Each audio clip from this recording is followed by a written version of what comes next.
여러분 안녕하십니까. 강신업 변호사입니다. 원화가 지금 박살났습니다. 원달러 환율이 1517원까지 치솟고 있습니다. 그런데 이재명은 현금 살포라고 하는 초강수를 둔다는 것인데요. 이건 결국 터진 대한민국 몰락의 신호탄입니다. 대한민국 몰락하고 있습니다. 대한민국 몰락의 신호탄이 터졌습니다. 원화가 박살났습니다. 그럼에도 불구하고 현금 살포를 또다시 한다는 겁니다. 자, 오늘 주식시장의 붕괴는 말이죠. 다른 때하고 다르다는 얘기가 나오고 있습니다.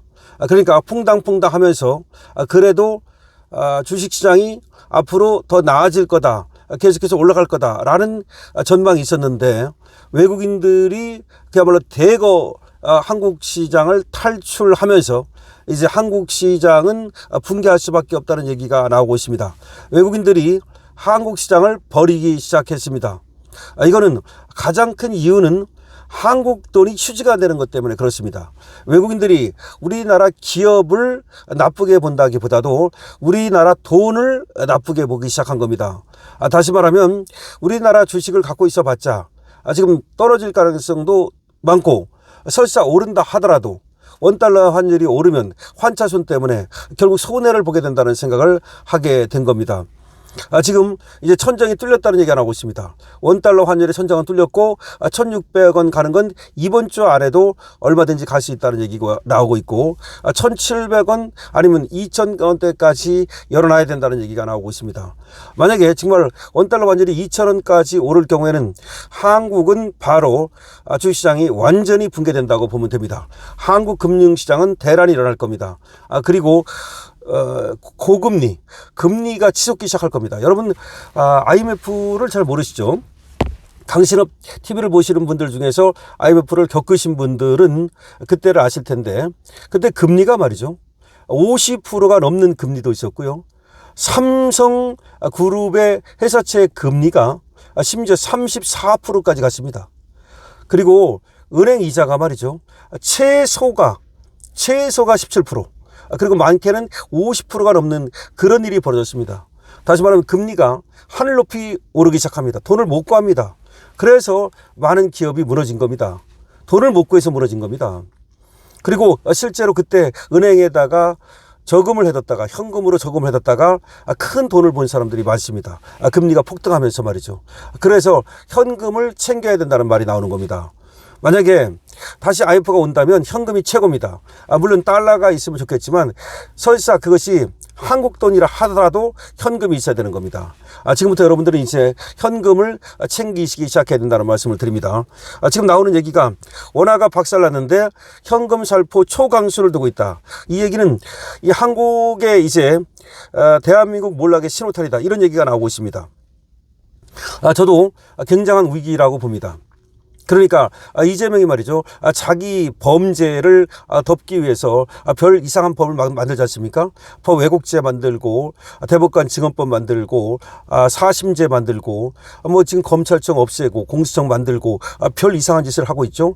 거기다가 또 조작기소 국정조사라는 것도 하고 하나하나 보십시오. 전부 다 이재명을 살리기 위한, 이재명과 관련된 것이지 금융위기를 타개하기 위한 그런 어떤 그 TF를 만든 게 있습니까? 나라를 갖다가 살리기 위한, 다시 말해서 지금 이렇게 주식시장이 난리가 나고 그 다음에 환율이 난리가 나고 그 다음에 원유 수급에 비상이 걸리고, 그런데 그거를 타개하기 위한 어떤 노력을 합니까? 심지어 말이죠, 여러 나라가 7개국이 호르무즈 해협을 갖다가 봉쇄하는 것은 잘못된 것이라고 비난 성명을 내는데 거기에도 우리는 꼽사리를 못 꼈습니다. 뒤늦게 말이죠, 우리도 거기 참가하겠다. 이게 얼마나 지금 우리나라가 우물한 개구리인지를 보여주는 겁니다. 이재명은 보니까 완전히 우물한 개구리예요. 그러니까 거시적으로 말이죠, 이 외교, 군사 이걸 보는 게 아니고 그냥 좁쌀 영감 같이 안에서 말이죠, 시장하듯이. 그러니까 이재명의 수준은 딱 성남시장이에요.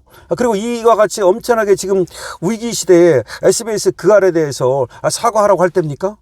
그리고 전한길 강사가 그 최수영 공작관이 얘기한 거를 그걸 트윗이나 하면서 말이죠, 그것에 대해서 얘기할 때입니까? 지금이 그렇게 한가한 때입니까? 대한민국이 지금 망하느냐 아직 흥하느냐, 그야말로 엄청나게 우직한 시기예요 지금. 그런데 그렇게 지금 우직한 시기에 자기 개인과 관련된 자기 개인에 대한 비난, 그것을 갖다가 지금 뭐 복수하겠다, 그것밖에 더 됩니까? 이런 좁쌀 영감을 가지고 뭘 하겠습니까? 결국 이재명 때문에 대한민국은 망하는 것이다 라는 얘기가 틀리지 않았다는 것을 보여주는 겁니다. 그렇지 않아도 이재명이 대통령 될 때 많은 사람들이 걱정을 했던 겁니다. 근데 이재명은 자기는 말이죠, 정치 보복 같은 거 하지 않는다, 그렇게 분명히 말을 했습니다. 근데 정치 보복이 아닙니까? 그게 정치 보복이에요. 언론사를 갖다가 강압을 하든 아니면 정치인을 강압을 하든 다 그게 정치 보복 아닙니까? 심지어 말이죠, 윤석열 대통령과 김건희 여사에 대해서도 자기는 말이죠, 정치 보복을 안 할 것처럼 그렇게 분명히 너새를 떨었죠. 설레발을 떨었죠. 그렇게 했습니다. 그런데 그렇습니까? 내란이라는 것으로 엮어가지고서 말이죠, 가혹한 보복을 하고 있지 않습니까? 자기는 정치적으로 자기가 당해봤기 때문에 자기는 보복을 하지 않는다라고 분명히 여러 번에 걸쳐서 말을 했어요. 그랬는데 가장 가혹한 정치 보복을 하고 있습니다. 지금 또 어떤 얘기가 나왔느냐? 지금 특검이 말이죠, 종합특검이라고 특검을 계속 끌고 가는 거야. 저번에도 3대 특검이 있었죠. 최상병 특검, 김건희 특검, 그리고 내란 특검. 이 세 개 특검이 끝나니까 이 세 개를 종합한 종합특검을 또 만들었어요. 그 종합특검에서 지금 대검찰청과 지금 검찰청을 압수수색 들어갔습니다. 뭐냐면 김건희 여사를 뭐 봐줬다, 뭐 그런 얘기입니다. 그래서 김건희 여사를 봐주고 수사를 제대로 안 했다, 그걸 갖다가 수사하겠다. 이게 무슨, 이게 도대체가 언제까지, 어떻게, 어디까지 지금 계속해서 이런 짓을 하겠다는 겁니까? 아니, 종합특검이라는 걸 만들어가지고 계속해서 사정정국이라고 그러죠. 이걸 갖다가 공포 분위기를 만들어가지고 계속해서 대검찰청을 무력화시키고 검찰청을 무력화시키고 그러면서 계속해서 송영길에 대해서 무죄 나오고 윤관석도 무죄 나오고 전부 다 무죄 나오고 사법부를 갖다가 외부시키고 압박하니까 결국 사법부에서 전부 다 무죄를 주지 않습니까? 민주당 인사들에 대해서 다 무죄를 줍니다. 그러니까 이재명만 무죄를 주는 게 아니라 자기만 무죄 받으면 이제 또 이재명만 봐줬다 그럴 것 같으니까 일부러 말이죠, 다른 사람들 송영길이니 윤관석이니 뭐 전부 다 지금 뭐 다 무죄 나오고 있습니다. 쟤들. 또 뭐 저번에 김남국도 또 얼마 전에 또 무죄 나왔었죠. 그러니까 결국은 모두가 검찰청이든 법원이든 외포를 해서 강압적으로 어떤 분위기를 만들어 가지고 알아서 기도록 만드는 거, 그것이 목적인 겁니다. 결국은 이재명이 자기 어떤 그를 위해서, 오로지 자기 하나를 위해서 대한민국을 희생시키고 있다. 그러니까 거시적인 문제, 지금 대한민국이 이렇게 무너지고 있는데 이런 거에 대해서는 트윗에 쓰지도 않습니다. 관심이 없어요. 이런 거에 대해서는 오직 관심 있는 건 자기 문제, 자기가 나중에 이렇게 뭐 억울한 일을 당했는데 이걸 갖다가 전부 다 풀어야 되겠다. 말하자면 이제 하나같이 전부 다 이제 원수가 없는 문제, 그런 것만 관심이 있고 대한민국 전체에 나아갈 길이라든가 거시적인 문제점이라든가 이런 거에 대해서는 어떤 얘기를 하고 있습니까? 도대체가 이 좁쌀영감 같은 이런 사람이 이 중차대한 시기에 대한민국의 운명을 맡았다는 거, 정말 대한민국에 이제 운이 다했다, 이런 얘기도 나오고 있습니다. 정말 대한민국에 원화가 박살났는데 현금 살포를 또 한다는 거는 이건 대한민국 죽으라는 겁니다. 결국 터진 대한민국의 몰락의 신호탄이다. 대한민국 몰락하기 시작했습니다. 대한민국 희망 없습니다. 이제는 대한민국을 우리도 이게 몰락한다는 것을 이제 알고서 여기에 대처해야 될 때입니다. 물론 몰락하고 나면, 저 좌파들이 몰락하면 우리 우파에게 기회가 올 테니까 어쩌면 몰락하는 것이 어쩔 수 없다면 운명처럼 받아들이고 우리는 거기에 대처하는 수밖에 없겠습니다. 강성태입니다.